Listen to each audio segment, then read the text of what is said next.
does filter down to micron 0.1 versus 0.3. I believe it does create a better purification system. I would suggest because right now we put enough in the budget to try to get the best out of it that we can. So I would tend more on this over the Husqvarna, because the Husqvarna is pretty much, I don't know if you looked at it, but it's pretty much a box fan where they put a MERV 5 filter on it, a HEPA filter. I mean, obviously it's designed for tighter seal, don't get me wrong. I'm not saying like it was homemade box fan with filter glued to the side of it. But in the research I've been doing in Worcester, because my department's involved with trying to do the same thing throughout all the city buildings and schools and everywhere, just because, well, there's 180,000 people. So they tend to put more resources into trying to identify the right products, third party, whether it's an engineer kind of reviewing specs and trying to say, how do they interpret what this means? It seems like the ionization is really key here, because without it, the particles are still too small when you're only filtering from down to micron 0.3.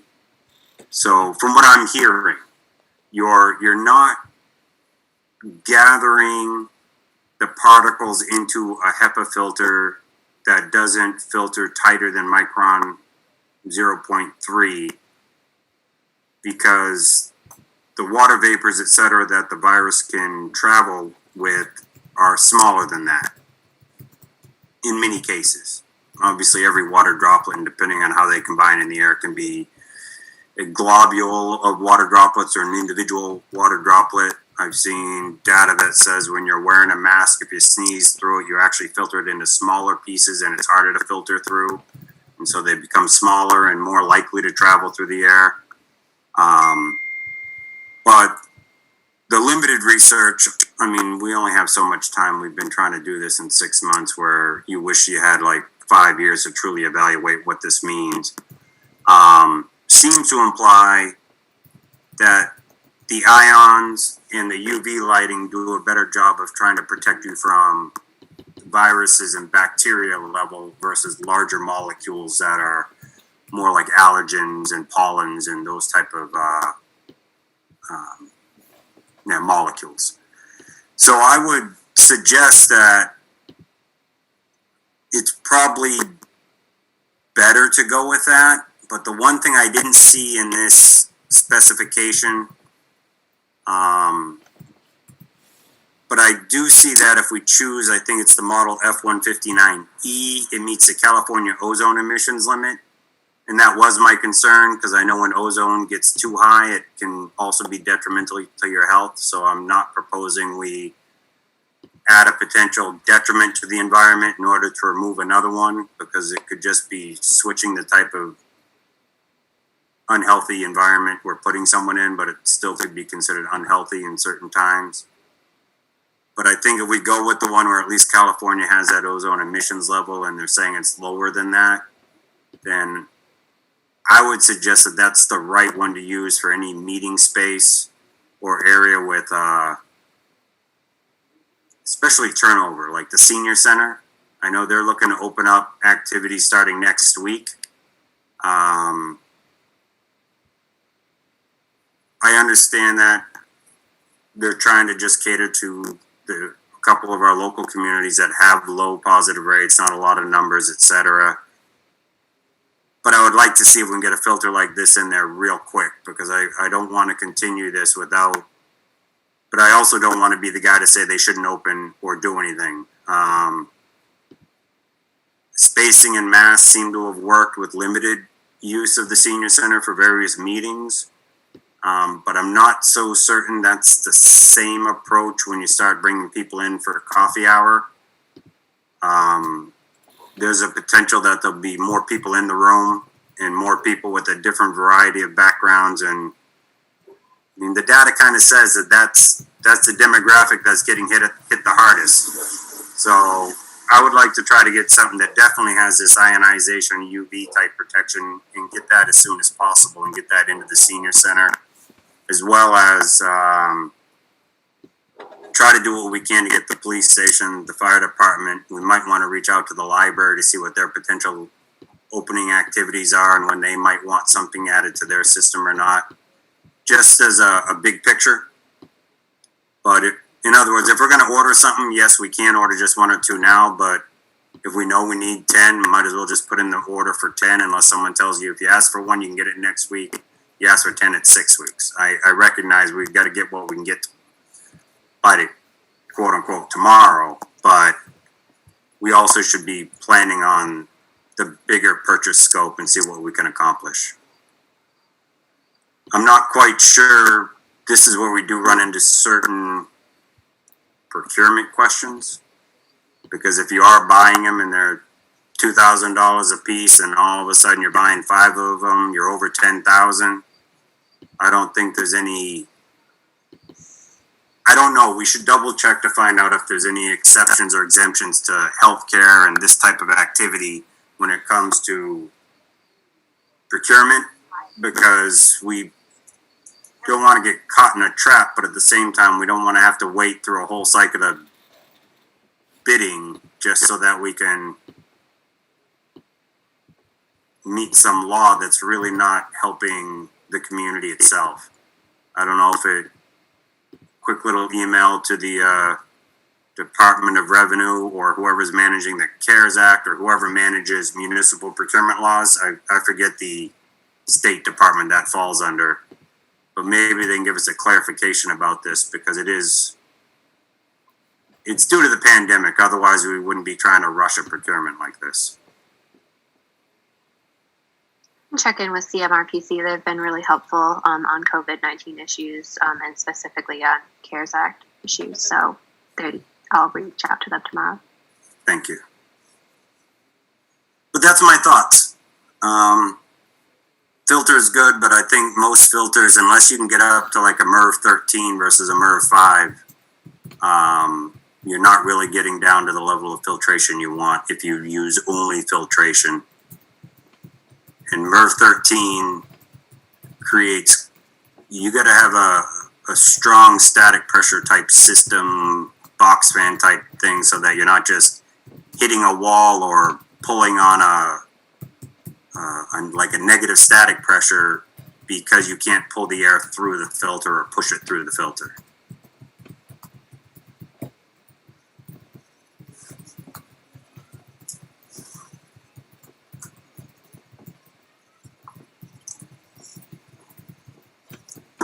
Trying to find something that tells the exact size of the COVID molecule. They use scientific abbreviations, not, and symbols, not English language here. It doesn't say if it's a micrometer or what it is.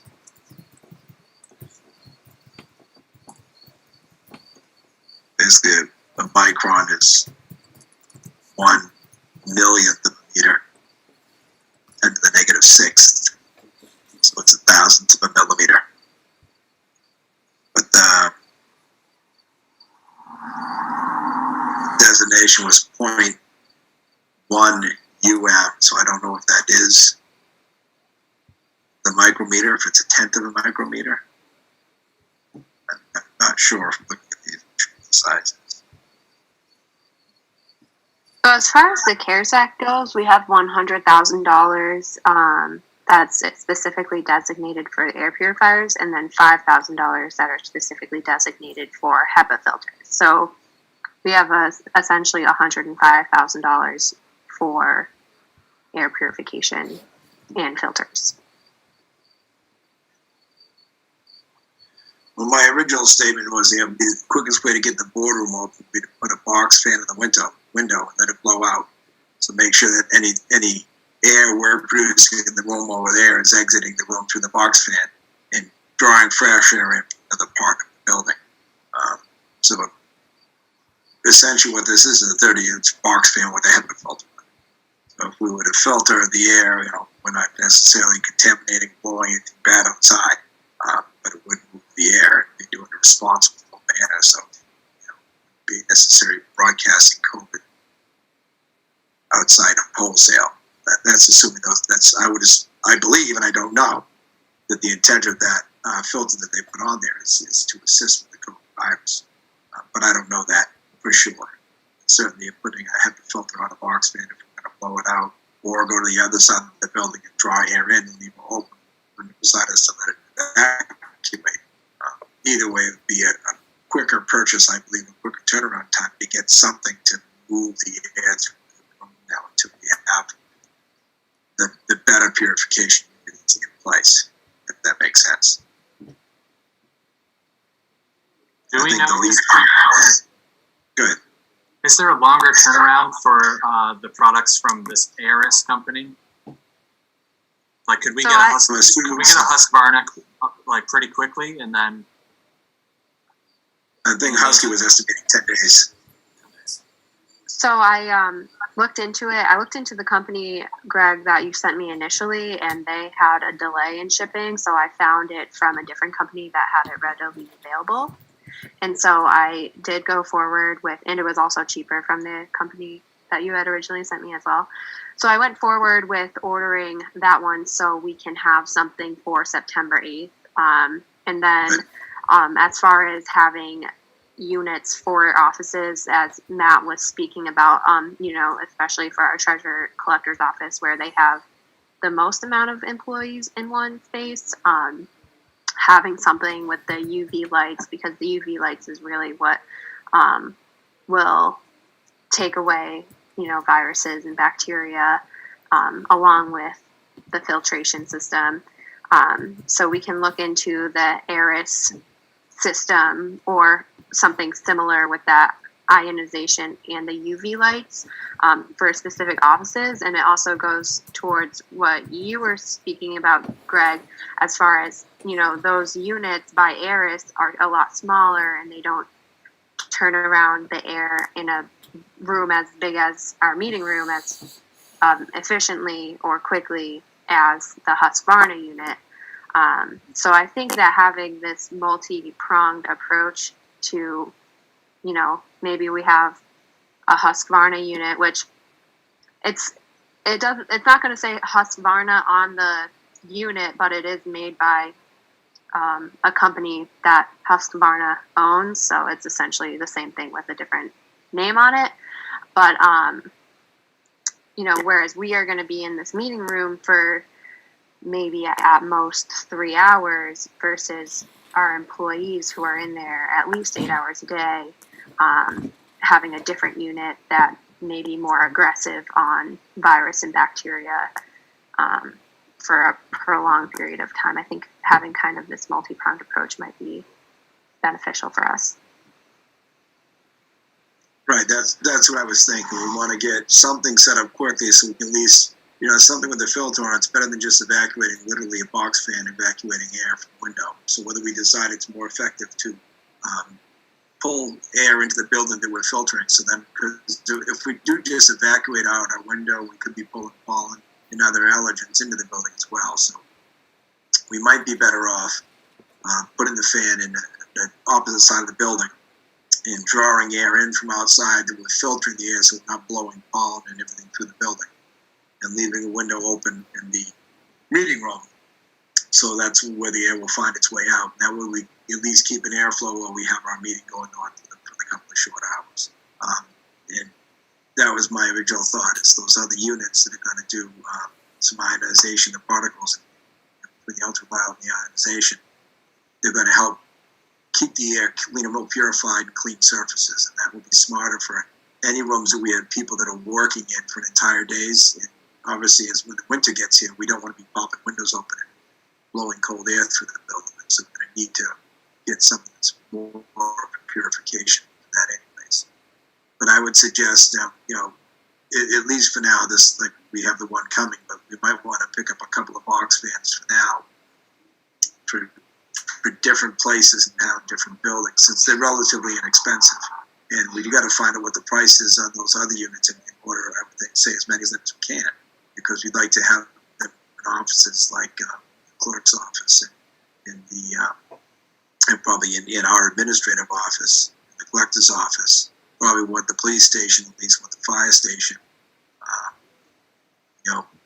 probably one down the DPW. We want to get some of these around in the different buildings where people spend extended periods of time and when they have an introduction to the public as well. But I'd like to, I don't know if we want to go after a bunch of those or just find out what they cost and see how many we can afford of those.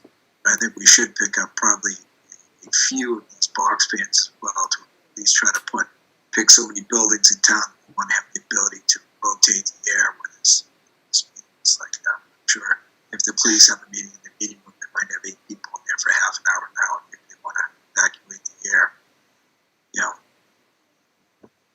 In a circumstance like that, maybe the senior center can make use of one.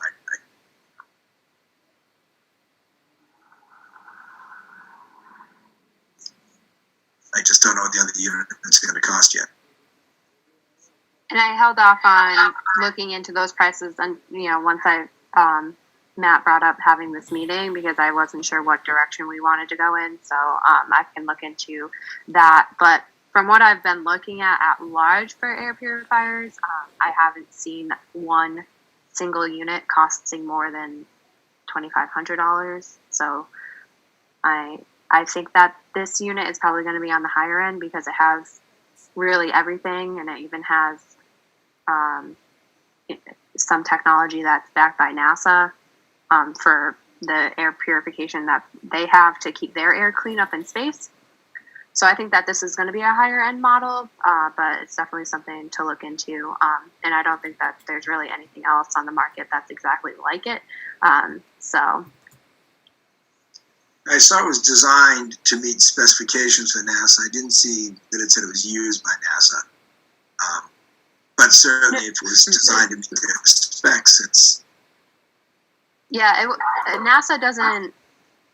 when I was reading it, I don't think NASA actually uses their technology, but NASA has officially approved the technology that they've used as it meets their standards.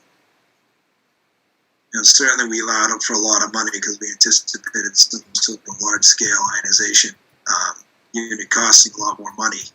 Matt, I don't think you had any particular model in mind when you came up with that figure. I was thinking specifically the Beyond Guardian Air F-159E. So it is kind of the largest, highest model. 2,000 square feet is 1 air change per hour. I think that for places like our selectmen's meeting room, or if we had 2 in the senior center's large room, maybe even 1 in the fire station 1's like break rooms, training area room, because that's a pretty wide open space. It's also where obviously our first responders a lot of time are hanging out waiting for a call or taking their evening nap. It probably wouldn't hurt there. The other reason I keep bringing up the selectmen's meeting room is, at least earlier, we were talking about that being a place where departments would bring general public in for individual appointments. So throughout the day, on and off, we could have random people coming in that may or may not even know, getting back to the asymptomatic people, they don't even know if they should be tested. We're not trying to force them to be tested. We're just trying to serve the public. But if we can do our best to make sure that people using that room are comfortable, that we're doing our best to clean the air so the next people coming in don't feel like they're stepping into something that, I don't know. Because I don't think, especially as the weather starts getting cooler, we're going to be able to get away with windows open and constantly drafting fresh air into the room. Right. A fresh air draft is not a permanent solution. It's a right now, get us going solution. That's why I want to see a few of those units. But I want to find out what these cost, because I think we can use up to 20 of these. If we went through our building and said, assessor's office, collector's office, clerk's office, our office, there's 4 at least. Police station, there's, I think, 2 main offices and the break room and the meeting room is 4, there is 8. 2 fire stations, 1 for each place, is 10. You know, whether or not we need an extra one for the chief's office and the secretary's room there, I don't know. But if we did, there's 11. The senior center has 2 side rooms in the main room. You probably need 2 in the main room, 1 each side room is 4, is 15.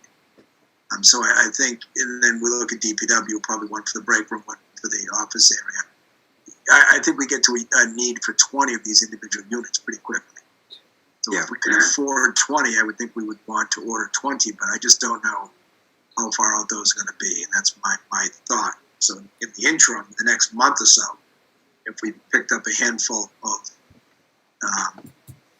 the filtering box fans, now I could better use for it. We have the ability to move air and keep those rooms vacated.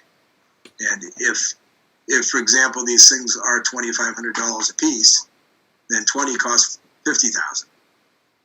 We still have $50,000 available. We could certainly pick up 20 box fans and spend another 20 some odd thousand and probably get those into service quickly and start getting air moving and rooms cleared out. In the box fans, I'm sure would come in useful for other things in the future, for moving air, for keeping air fresh instead of stale at certain times of the year. But it would certainly be a good short-term stopgap until we get the other units in. Assuming we can buy 20 of the units, I would think. I think that's a good number. We were originally talking about getting 1 for our building, 1 for the fire station, 1 for the police station, 1 for looking into 3 or 4 as we went. But if these are smaller units, we can go with individual rooms. I think if we target 20, I think that will take care of all of our needs. And spend some of the remaining money and get a handful of the other units to put them places right now. Also, I think as a reminder, that was just our first application. I think we left about 250, 300,000 of our allotted funds for the town for application number 2. Also, last I heard, I think application 2 needs to be submitted and find the money spent by the end of 2020, so December 31st. So we may want to get this one going and also start drafting the application for number 2 with maybe what we do is, this is, if you recall, Sheila was wondering, are we going to use up all of our CARES Act, or is there a certain amount we might think we can help the school department with? If we were to do something similar to this, I would suggest maybe we look at Ruggles Lane and see what we could do to help them in that regard to see where they're at. If they're already doing this, it's already done. You don't want to run the same parallel steps and find out they don't need it. But this might be a question that we should find out what they think they have needs for and figure out if we can actually help them out. Well, if we can get these units, then maybe we get them for each room at Ruggles Lane if we have them. Because I don't see how else we're going to spend $300,000 on the needs for our town because of COVID. Unless they turn around and say, yes, we can use it for an ambulance, then by all means, we'll deck out another ambulance. But I don't think they're going to make that leap for us. We could check with the chief and see if there's any specified equipment he'd want to purchase under this act that might help with COVID. Some we have disposable Tyvek suits. Maybe we have better air systems or better masks with disposable filters into our SBA mask. Maybe there's things you can purchase to make more efficient use down there at the fire station for some of them. But still, if we're looking at $300,000, I certainly hope it can do something towards the schools, or at least towards Ruggles Lane, and address that with some more of these units. And one last item is the 3rd floor planning room, meeting room. We just need to keep that in the count. I'm sure they're going to want a device up there if that's where they want to meet again. Right, I think I got up to 17. So these are 3 more to shuffle around. So there's certainly use for one.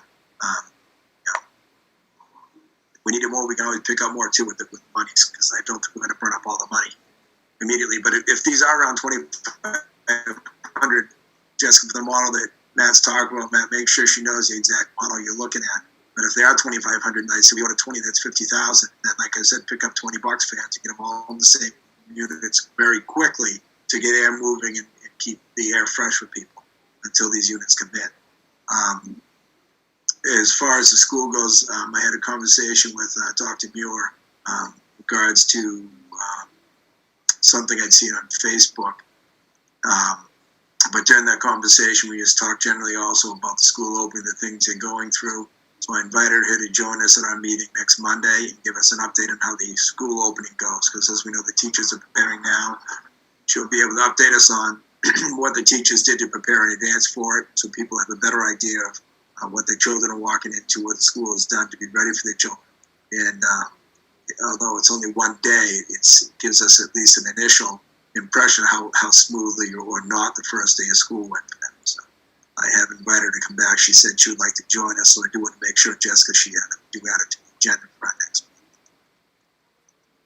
meeting. Anything else, gentlemen? An agreement then that we should have Jessica order up to 20 of these units, assuming we can afford them? The areas ones? Yep. And as you said, get a couple of those box fan filter things. At least one now. At least 10 of them. We have one coming already, she said, which is good, which I was hoping hoping she would do to pull the trigger and buy one, because, worst comes to worst, we said, no, we can always send it back and not buy it. But I think we ought to get a handful of those as well and get them spread around so other places have the ability to at least exchange your air until the other units come in. Because we may be waiting a month or more. I think Groton is still waiting on the units they ordered back in June. They're big ones. So they grabbed these because they finally could get them quickly when they were ordered to the Grizz and Cat. So they got to the Grizz, they ordered the Husqvarna brand and they ordered 10-day wait. So, if we get this one in, we could probably wait a couple of days. If we get this one in and it seems to be the same as Husqvarna, the specs are the same and it works, I'd say we jump right out and order another 9 or 10 of them. Get them, think what we really need for, we don't need 4 in the senior center, but at least 1 to get their air moving. Same thing, one for each fire station. Maybe get a few in the town hall and have them available. I'd like to see 10 or 12 of those total, just to make sure that we can get air moving. And even when people do rent the little town hall, the building, they can have an air exchange available to them in there as well, when they're in there if they like it. And then that's also a place we may want to put another one of the Aries units. Yeah, so I think that works well for me too. Yes, because you know what you're after now? Yes, and I did want to give an update on the next round of the CARES Act. So we are meeting on September 10th. All of the department heads were meeting to discuss the second round of applications, and we haven't been given a date as to when the second application for round 2 will be due or when it opens. We're expecting by late September, early October, and then, as Matt said, we have until December 31st to spend the remaining funds, which is about $300,000. And we need to make sure that we do spend down the funds we applied for. Right. So whatever we put in for, we need to make sure that we get down that list and purchase the things that we requested on it. So we use the funds and they're certainly not going to give us more. Yep. One quick question, if you don't mind. For Tuesday, September 8th meeting, are we opening it to public, or is this right now just for the Board of Selectmen, Town Administrator, Assistant, and then we'll take the next step to public participation later because we can't? How do we determine who gets to come to the meeting based on occupancy limits? Like, how do we choose, you're the public we let in, but you're not?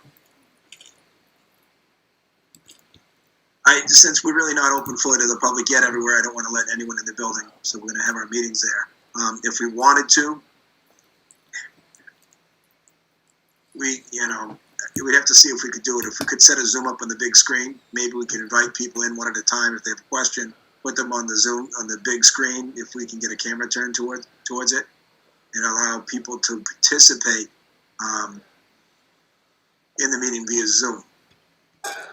And, we have to play with that screen to see if we can do that. If we could put a Zoom up on the main screen and have a camera trained towards it for some of the time, we could allow questions from the public so they can be on the screen where they're seen and heard.